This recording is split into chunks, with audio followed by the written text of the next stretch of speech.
So it's all about impact and exposure. It's all about practice, every presentation, to go over it in your head, under the shower.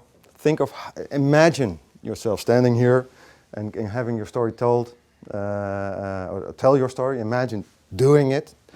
That might feel just as awkward as standing here actually, but nevertheless do that. Just imagine having the story told to an audience by you and try it. Just try it. Why not? There's a lot to say for knowing it by heart. Have notes. If it makes you feel secure, just keep them in your pocket, have them near. Why not? Just allow yourself that type of thing. If it makes you secure, if it makes you feel strong, do it.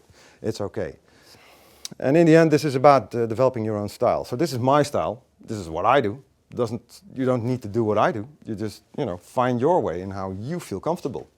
And if that is a tad more boring than my story, well, that's okay. It doesn't matter.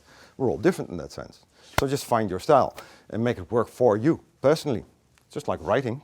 I'd write a different article than you would.